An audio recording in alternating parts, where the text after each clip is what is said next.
Le pape François est mort après 12 ans sur le trône papal. Jetons un coup d'œil sur la vie remarquable du premier pontife sud-américain de l'histoire, sur les 1995 ans d'histoire de la deuxième plus ancienne monarchie du monde, sur les cérémonies entourant la mort, l'élection et l'accession des papes, et sur ce qui se passera derrière les murs du Vatican au cours des jours et des semaines à venir. Jorge Mario Bergoglio est né le 17 décembre 1936 à Buenos Aires, en Argentine. Ses grands-parents avaient immigré du nord de l'Italie pour échapper au régime fasciste de Benito Mussolini. Jorge est l'aîné des 5 enfants de Mario José Bergoglio, comptable, et de Regina Maria Sivori, femme au foyer. Ils ont été élevés dans le quartier de Flores, qui appartient à la classe moyenne inférieure et n'étaient pas étrangers à la pauvreté. Jorge a étudié la chimie au lycée tout en travaillant comme videur et concierge. Pendant sa jeunesse, l'Argentine était en pleine tourmente politique. Le leader populiste Juan Perón a été réélu en 1952. Sa femme bien-aimée, Eva, est morte juste après l'investiture. Perón se heurte à l'opposition de l'Église, de l'armée et du gouvernement américain, qui organisent un coup d'État violent pour le destituer. Après avoir obtenu son diplôme, Jorge a travaillé comme scientifique alimentaire dans un laboratoire. Il avait beaucoup de respect pour sa première patronne, Esther Balestrino.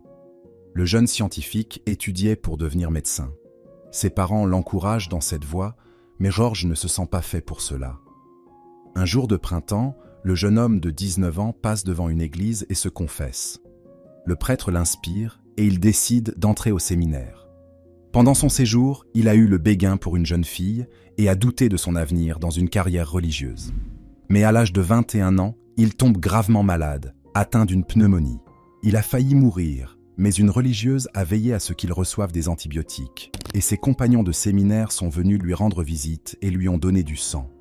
De multiples kystes et une partie de son poumon droit ont été enlevés, mais il s'est rétabli. Cette confrontation avec la mort a changé sa vision de la vie. En 1960, Jorge a rejoint la Compagnie de Jésus et a fait vœu de pauvreté, de chasteté et d'obéissance. La Compagnie de Jésus, également appelée Ordre des Jésuites, a été fondée en 1540 par Ignace de Loyola, un noble espagnol, avec la bénédiction du pape Paul III. Il s'agit de l'un des nombreux ordres de l'Église catholique qui se consacre principalement à l'éducation. Les jésuites accordent une importance particulière à la pauvreté, à la chasteté, à l'obéissance et à la volonté de leurs membres d'aller n'importe où au service de l'Église, même dans des conditions extrêmes. Ce sont principalement les jésuites qui ont établi des missions dans le monde entier, entre le XVIe et le XVIIIe siècle, et qui ont christianisé des millions d'autochtones. Ils ont longtemps été controversés et se sont heurtés à la fois au gouvernement séculier et à l'Église catholique dans son ensemble.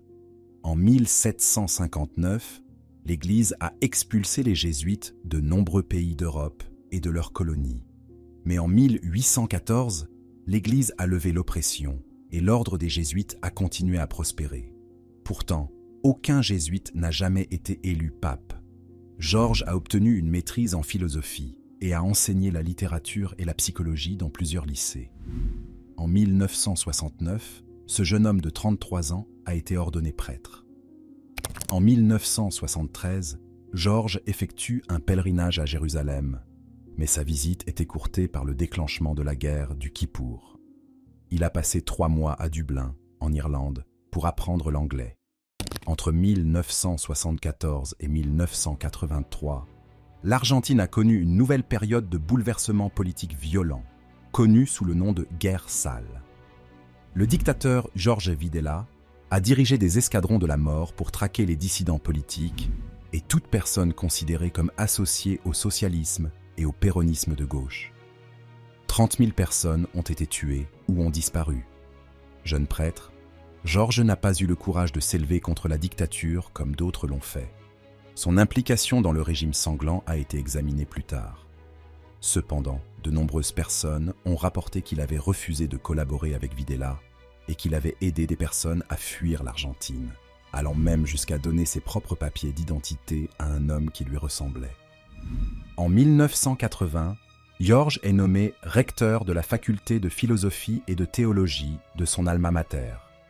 Il se rend à Francfort, en Allemagne, pour rédiger sa thèse de doctorat sur les travaux du théologien Romano Guardini. Il est retourné en Argentine pour exercer les fonctions de confesseur et de directeur spirituel. En 1997, Georges a été nommé archevêque de Buenos Aires. Il était profondément attaché à la justice sociale et au service des personnes privées de leurs droits. Il prenait fréquemment les transports en commun pour rendre visite aux pauvres. Chaque jeudi saint, il se rendait dans les prisons, les hôpitaux et les maisons de retraite pour laver les pieds des gens. Il a doublé le nombre de prêtres affectés au travail dans les bidonvilles et s'est fait connaître comme l'évêque des bidonvilles. Georges mettait en pratique ce qu'il prêchait. Il vivait dans un petit appartement, s'habillait simplement et préparait lui-même ses repas, au lieu de s'installer dans un élégant palais épiscopal. Il a restructuré l'archevêché et critiqué les membres de l'Église qui vivaient de manière extravagante. Il vendit même les actions bancaires de l'archevêché et imposa une discipline financière plus stricte. En 2000, il a dénoncé la complaisance de l'Église pendant la guerre sale. Plus tard, en tant que président de la Conférence épiscopale argentine, il a présenté des excuses pour l'incapacité de l'Église à protéger la population. Par la suite, l'archevêque s'est montré beaucoup plus franc au sujet de la politique argentine et s'est souvent opposé aux dirigeants. En 2001, le pape Jean-Paul II a nommé Georges cardinal. En 2005, le pape Jean-Paul II est décédé. Georges a assisté à ses funérailles et a été considéré comme l'un des papabili, ou cardinaux susceptibles d'être élus comme prochain pape. Il a participé au conclave secret des cardinaux, et il a été rapporté plus tard qu'il était le deuxième candidat, mais qu'il a fait un plaidoyer émotionnel demandant à ses collègues de voter pour le cardinal Joseph Ratzinger à la place, afin de conclure rapidement le conclave. Ratzinger a été élu pape Benoît XVI. Il règne pendant près de 8 ans et s'attache à ramener l'Église aux valeurs traditionnelles. Il s'oppose au mariage homosexuel et à l'utilisation de préservatifs dans les régions où la transmission du VIH est élevée. En 2013, Benoît a pris la décision choquante de démissionner parce que son âge avancé entravait son travail. Il est le premier pape à démissionner depuis Grégoire XII en 1415. Depuis, tous les papes sont morts en fonction. Le collège des cardinaux s'est réuni pour un conclave et, après 2 jours et 5 tours de scrutin, l'ascension du cardinal Jorge Mario Bergoglio, âgé de 76 ans, a été annoncée. Il est le premier jésuite élu pape, le premier originaire des Amériques et le premier pape non européen depuis Grégoire III de Syrie en 741. Il est le premier pape de 2014 l'histoire à prendre le nom de François, en l'honneur de saint François d'Assise, un frère du XIIIe siècle qui mena une vie de pauvreté en tant que prédicateur itinérant. L'apparition de François au balcon de la basilique Saint-Pierre a marqué un changement dans la papauté. Plutôt que de revêtir une mozzetta rouge bordée d'hermine et une croix en or, comme l'avaient fait les papes précédents, il est apparu en simple soutane blanche et avec la croix de fer qu'il portait en tant qu'archevêque. En tant qu'évêque de Rome, il a immédiatement entrepris de réformer le Vatican. Il a annulé des millions d'euros de primes traditionnellement versées aux employés et aux cardinaux, siégeant au conseil d'administration de la Banque du Vatican. Il a donné l'argent à des œuvres de charité. François a choisi de ne pas vivre dans les luxueux appartements pontificaux du palais apostolique. Il a préféré s'installer dans une maison d'hôte du Vatican. Lors de son premier jeudi saint, il s'est rendu dans un centre de détention à Rome et a lavé les pieds de 12 jeunes délinquants. 2 d'entre eux étaient musulmans et 2 étaient des femmes. Sa première homélie de Pâques a été un plaidoyer pour la paix dans le monde. Dans l'ensemble, François a été un pape remarquablement progressiste. Il a fait de la lutte contre le changement climatique, qui touche de manière disproportionnée les pauvres, l'une des priorités de son pontificat. Il a condamné le déni du changement climatique et critiqué le capitalisme et le consumérisme. Il a soutenu les réfugiés et a demandé aux pays développés d'accueillir davantage d'immigrants. Il adopte une position permissive sur le divorce, que l'Église condamne depuis longtemps. Il a fait des femmes des membres à part entière de la curie romaine, mais a déclaré qu'elles ne pouvaient pas être ordonnées prêtres. Il a appelé à une meilleure prise en compte des communautés LGBTQ et à la dépénalisation de l'homosexualité. Il a dénoncé la peine de mort, l'avortement et l'euthanasie. Il s'est élevé contre la montée du populisme de droite. Il a négocié avec le Parti communiste sur l'influence de ce dernier dans la nomination des évêques chinois. François s'est d'abord montré indulgent à l'égard des prêtres accusés d'abus sexuels. Mais en 2015, il s'est rendu au Chili et a été choqué par le peu de personnes venues le voir. Il a rencontré des victimes qui lui ont demandé pourquoi il croyait les évêques plutôt qu'elles. François s'est excusé pour ses erreurs et pour celles de l'Église. Il a renvoyé presque tous les évêques du Chili qui avaient dissimulé les abus. Il a lancé des enquêtes qui ont permis de démasquer et d'éliminer de nombreux abuseurs. Il s'est également excusé pour le rôle de l'Église dans le génocide des peuples autochtones du Canada. Lors de l'épidémie de Covid-19, François a annulé son audience régulière sur la place Saint-Pierre pour éviter que les foules ne propagent le virus. Il a demandé à Poutine de cesser d'attaquer l'Ukraine et à Israël et à la Palestine de parvenir à une solution de paix fondée sur 2 États. François a convoqué plusieurs synodes ou conseils d'évêques et de laïcs pour débattre de la doctrine de l'Église, notamment des synodes sur la famille, sur la jeunesse et sur l'Église en Amazonie. Il a convoqué le synode sur la synodalité. Pour la première fois dans l'histoire, 10% des participants votants étaient des femmes. Les participants ont partagé leurs idées et leurs expériences et ont discuté de l'orientation future de l'Église. Ce synode est considéré comme le point culminant du travail de François et comme l'événement le plus important de ce siècle dans l'Église catholique. Le pontificat de François n'a pas été sans controverse. Il a exaspéré de nombreux conservateurs et a même été traité d'hérétique. À partir de 2022, François se déplace en fauteuil roulant après une opération du genou. En février 2025, il est hospitalisé à Rome pour une bronchite. Il développe une infection respiratoire et une pneumonie bilatérale. Il était d'autant plus en danger qu'une partie de son poumon avait été enlevée dans sa jeunesse. Le pape a été placé sous respirateur. Il s'est remis de cette épreuve et, après plus d'1 mois d'hospitalisation, il a béni la foule sous sa fenêtre et a été autorisé à rentrer chez lui, à Domo Sancta, où il devait se rétablir pendant au moins 2 mois tout en conservant un horaire de travail réduit. Le 20 avril, dimanche de Pâques, il bénit la foule depuis le balcon et traverse la place Saint-Pierre. Il a également rencontré le vice-président américain J.D. Vance. Le pape François est décédé le lendemain matin, le 21 avril 2025, à 7h35 à son domicile. Il avait 88 ans. Maintenant que le trône papal est vacant, que se passe-t-il?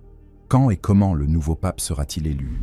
Et pendant que nous y sommes, jetons un coup d'œil à l'histoire de la papauté et à la façon dont les cérémonies entourant la mort, l'élection et l'accession des papes ont changé au cours des siècles.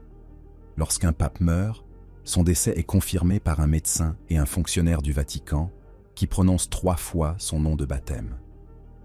En l'absence de réponse, le fonctionnaire déclare le pontife mort et la fonction papale vacante.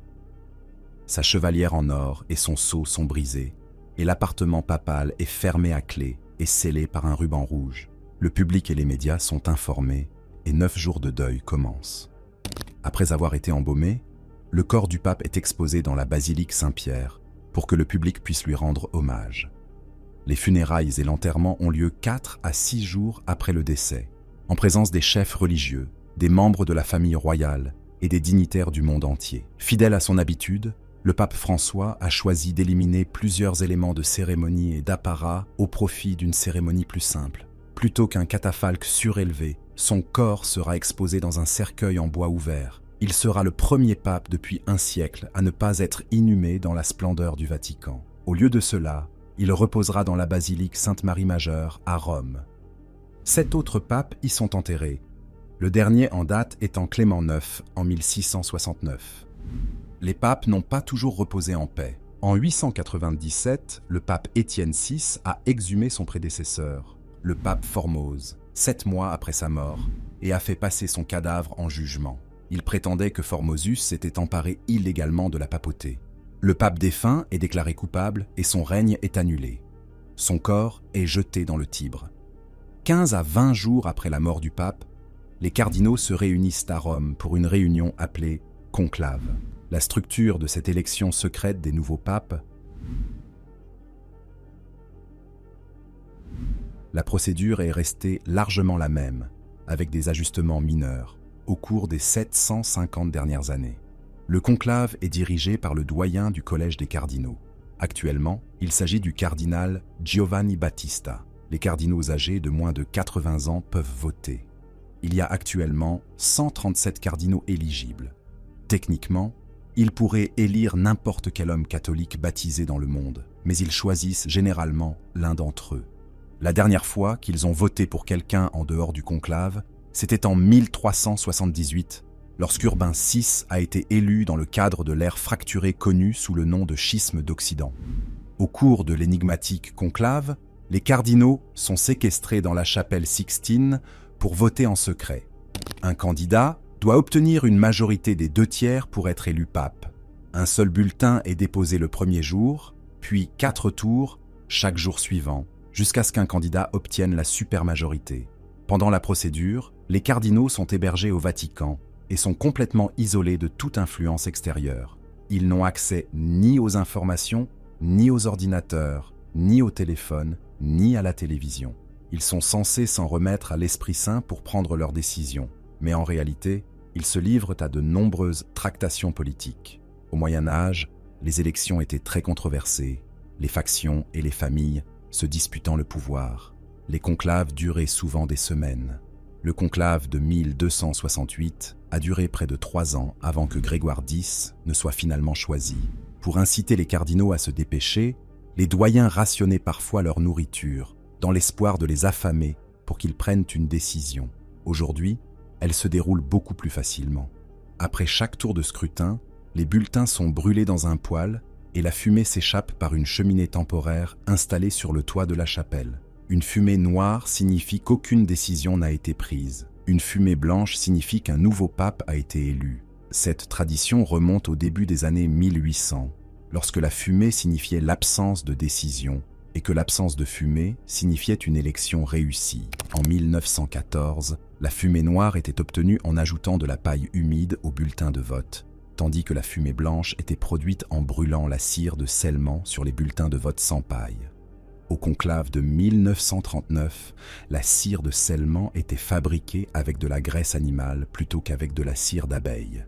Elle produisait une couleur plus foncée et le public était dérouté par la fumée grise. Depuis 1963, des produits chimiques ont été ajoutés pour augmenter la couleur de la fumée. Et depuis 2005, l'annonce d'une élection réussie est amplifiée par le son des cloches de l'église. Les cardinaux portent traditionnellement du rouge pour symboliser le sang des martyrs et leur volonté de mourir pour leur foi. Pendant la plus grande partie de l'histoire, la teinture rouge était produite en écrasant le corps des insectes femelles de la cochenille et était coûteuse à produire. En 1244, le pape Innocent IV a accordé aux cardinaux le privilège de porter des chapeaux cramoisis. Compte tenu du secret qui entoure le processus et de l'absence de sondage ou de campagne, il est impossible de deviner qui sera le prochain pape. Les observateurs du Vatican ont néanmoins spéculé sur un certain nombre de papabili, ou cardinaux les plus susceptibles d'être élus papes. Les favoris sont Luis Antonio Tagle, Philippines, Peter Turkson, Ghana, Peter Erdo, Hongrie, Pier Battista Pizzaballa, Italie, et Pietro Parolin, Italie. Mais nous ne pourrons connaître l'avenir que lorsque la fumée blanche s'élèvera de la chapelle Sixtine. En attendant, faisons un tour du côté des papautés du passé. Selon la tradition catholique, le premier pape fut Saint Pierre, l'un des 12 apôtres de Jésus-Christ. On dit que Pierre, qui était un pécheur, s'est vu confier une autorité spéciale sur l'Église par Jésus lui-même en l'an 30-1995. Cela signifie que la papauté est la deuxième monarchie la plus ancienne au monde, après le trône du chrysanthème au Japon. Après la crucifixion de Jésus, Pierre s'est rendu à Antioche, dans l'actuelle Turquie, à Corinthe, en Grèce, puis dans la capitale du puissant empire romain, propageant la foi chrétienne en chemin. L'empereur Néron n'a pas apprécié sa prédication et a fait crucifier Pierre la tête en bas en l'an 68. Mais l'un de ses protégés, Linus, a pris la relève en tant que chef de la religion naissante. La lignée des papes se poursuit et la foi chrétienne se répand. En 312, l'empereur Constantin se convertit et ordonne à ses sujets de ne plus jeter les chrétiens au lion. Il construit une basilique sur le site du cirque de Néron où de nombreux chrétiens, dont Saint Pierre, auraient été exécutés et enterrés. La papauté a perduré jusqu'à la chute de l'Empire romain d'Occident. En 756, le roi franc Pépin le Bref conquiert l'Italie centrale et la donne à l'Église, établissant ainsi les États pontificaux qui sont sous l'autorité directe du pape.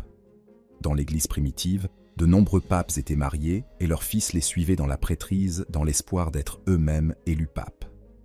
Il existe même une légende selon laquelle, dans les années 800, une femme pape nommée Jeanne se serait déguisée en homme, avant d'être démasquée lorsqu'elle est entrée en travail au cours d'une procession, après quoi elle a été assassinée pour avoir souillé le trône de Saint-Pierre.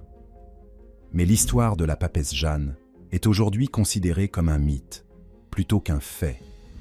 Dans les années 1000, le célibat est devenu obligatoire pour les prêtres à tous les niveaux de l'Église, bien qu'il n'ait pas été strictement respecté. En 1309, le pape Boniface VIII entre en conflit avec le roi de France Philippe IV. Philippe capture le pontife, le fait battre et l'emprisonne. Lorsque Boniface mourut de ses blessures, le roi imposa l'élection d'un cardinal français et les 7 papes suivants régnèrent depuis Avignon. Grégoire XI revient à Rome en 1376. De 1506 à 1626, le magnifique palais religieux de la Renaissance qu'est l'actuelle basilique Saint-Pierre a été construit sur le tombeau de Saint-Pierre. En 1870, l'Italie s'unifie et les États pontificaux et Rome sont annexés par la nouvelle monarchie. Le roi Victor Emmanuel II obligea le pape Pie IX à renoncer au pouvoir séculier et à vivre comme un prisonnier au Vatican, une zone de 305 mètres carrés. La situation a été résolue en 1929, lorsque le traité du Latran entre le pape Pie XI et Benito Mussolini a établi l'État indépendant de la Cité du Vatican, dont le pape est le monarque. François compris, il y a eu 666 papautés, mais seulement 664 papes. En 1032, le pape Jean XIX a soudoyé les cardinaux pour qu'ils élisent son neveu, Benoît IX. Celui-ci était âgé de 20 ans, le plus jeune pontife de l'histoire. Il est chassé de Rome par Sylvestre III, puis il est revenu pour réclamer un second mandat. Quelques mois plus tard, Benoît est persuadé de démissionner en faveur de son parrain, Grégoire VI, mais il change rapidement d'avis et revient pour un 3e pontificat. Il a été l'exception, car la plupart des papes étaient des membres âgés de l'Église et ont été élus à un âge avancé. Les règnes papaux n'ont donc pas été particulièrement longs, et ils ont été nombreux. Saint-Pierre est considéré comme le pape ayant régné le plus longtemps.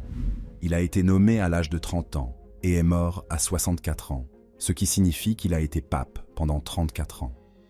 Le règne le plus long de l'ère moderne est celui du pape Pie IX, qui a occupé le trône depuis son élection à l'âge de 54 ans, en 1846, jusqu'à sa mort à 85 ans, soit 31 ans au total. Le pape qui a régné le moins longtemps est Urbain VII. Il avait 69 ans lorsqu'il a été élu en 1590, mais il est mort de la malaria 13 jours plus tard. 266 papautés en 1995 ans. Cela signifie que le règne moyen d'un pape n'a duré que 7 ans et demi. Depuis 1913, il y a eu 10 papes, dont l'âge moyen était de 67 ans au moment de l'élection, et dont le règne moyen était de 11,8 ans. Le pape Jean-Paul Ier a été élu le 26 août 1978. Âgé de 65 ans, il ne montre aucun signe de maladie, mais le 28 septembre au matin, soit 33 jours plus tard, il est retrouvé mort dans son lit à la suite d'une crise cardiaque. Son successeur lui rendit hommage en prenant le nom de Jean-Paul II. Il a régné pendant une période impressionnante de 26 ans. Le pape n'est pas seulement le chef spirituel de 1,3 milliard de catholiques dans le monde, il est aussi le monarque absolu de la plus petite nation du monde, le Vatican. Alors que nous pensons généralement que les monarchies sont héréditaires, dans un système où les dirigeants font vœu de célibat, d'autres moyens sont nécessaires pour déterminer la succession. La papauté n'est pas la seule monarchie élective. Les rois de Malaisie sont élus par et parmi 9 chefs d'État. Le coprince laïque d'Andorre est le président démocratiquement élu de la France. Les monarques de l'Eswatini, de la Jordanie, du Koweït, du Lesotho, de l'Arabie saoudite et des Émirats arabes unis sont sélectionnés par diverses combinaisons d'hérédité et d'élection. Un nouveau pape monte officiellement sur le trône de Saint-Pierre à partir du moment où il accepte son élection. Aucun couronnement n'est nécessaire. Mais en 858, le pape Nicolas Ier a pensé que ce serait amusant. Les nouveaux pontifes étaient couronnés au cours d'une messe spéciale le premier dimanche suivant leur élection. Une tiare papale était placée sur leur tête. Cette tiare date du 8e siècle, bien avant que l'impératrice Joséphine ne popularise les petits bijoux de dame que nous connaissons aujourd'hui sous le nom de diadème. La tiare papale est issue d'une mitre d'évêque traditionnelle. La forme en ruche à 3 étages remonte au XIVe siècle. Au fil des ans, il y a eu de nombreuses tiares papales. Les pontifes recevaient souvent des diadèmes de leur lieu d'origine, et les villes tentaient de se surpasser avec des couronnes plus grandes et plus coûteuses. L'empereur Napoléon Ier de France, la reine Isabelle II d'Espagne, l'empereur Guillaume Ier d'Allemagne et l'empereur François-Joseph Ier d'Autriche ont tous offert aux papes de leur époque de nouveaux diadèmes extravagants. Ils sont généralement en argent, puis incrustés d'or, de diamants et de pierres précieuses. De nombreuses tiares ont été perdues ou détruites au fil des ans. En 1527, Clément II était retenu en otage par l'empereur Charles Quint. Il a fait fondre toutes les tiares et les insignes papaux pour payer sa rançon. En 1800, Rome étant sous le contrôle de Napoléon, le pape Pie III a été couronné en exil à Venise avec une tiare en papier mâché à laquelle les dames de Venise avaient attaché leurs bijoux. Aujourd'hui, la collection du Vatican compte 22 diadèmes. La plus lourde, celle offerte par Napoléon, pèse 8,2 kg, mais elle n'a jamais été portée. La tiare la plus lourde jamais placée sur une tête humaine est celle de Paul VI, qui pèse 4 kg. À titre de référence, la couronne de Saint-Édouard, dont les monarques britanniques ont longtemps dit qu'elle était absolument insupportable à porter, pèse à peine 2 kg. Une fois le pape couronné, il s'asseyait sur la chaire de Saint-Pierre. Cette relique a été offerte par le petit-fils de Charlemagne, l'empereur Charles le Chauve, au pape Jean VII en 875. Selon la légende, il s'agit du trône utilisé par l'apôtre Pierre, mais des études récentes ont montré qu'il datait en fait des années 500.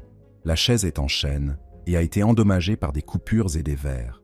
Il est décoré d'ivoire et couvert de symboles astrologiques. De chaque côté se trouvent des anneaux de fer dans lesquels on pouvait faire passer des perches pour porter le trône lors des processions papales. En 1655, le pape Alexandre III décida donc de conserver l'ancienne relique à l'intérieur d'un glorieux reliquaire. Lorenzo Bernini a été chargé de créer un chef-d'œuvre baroque d'un autre monde. Sur un socle de marbre reposent 4 figures de saints en bronze doré. Ils tiennent des rouleaux qui soutiennent un trône en bronze doré qui semble planer dans les airs. La chaise originale de Saint-Pierre est conservée à l'intérieur. Au-dessus du trône brillaient des rayons de soleil dorés, des nuages et des anges, le tout éclairé par un vitrail ambré orné d'une colombe. Une fois l'ancien trône rangé, les papes suivants se sont juchés sur des trônes encore plus magnifiques, mais moins historiques et délicats. Après son couronnement, les cardinaux s'approchaient de lui et lui baisaient les mains. Les archevêques et les évêques lui baisaient ensuite les pieds. Depuis les années 1500, les papes nouvellement élus étaient portés dans la basilique Saint-Pierre sur un trône, sous un dais blanc. La procession s'arrêtait 3 fois et un faisceau de lin était brûlé pour rappeler qu'il fallait mettre de côté le matérialisme et la vanité. Un message intéressant pour un homme portant 4 kg d'argent sur la tête. En 1962, le pape Paul VI a pris l'humilité à cœur. Au lieu de placer la tiare papale sur sa tête, il l'a déposée sur le maître-autel en offrande au Seigneur. Depuis lors, tous les papes ont refusé de porter une tiare ostentatoire. Au lieu de cela, une cérémonie d'inauguration plus simple a été instituée.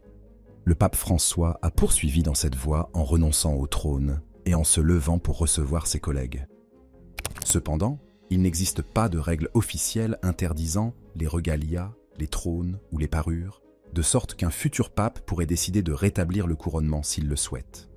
Aujourd'hui, le monde attend de voir la fumée blanche et de découvrir qui sera le prochain pape et ce qu'il fera de son règne. Merci d'être resté jusqu'ici. N'hésitez pas à cliquer sur l'une des vidéos à l'écran pour plus de contenu similaire.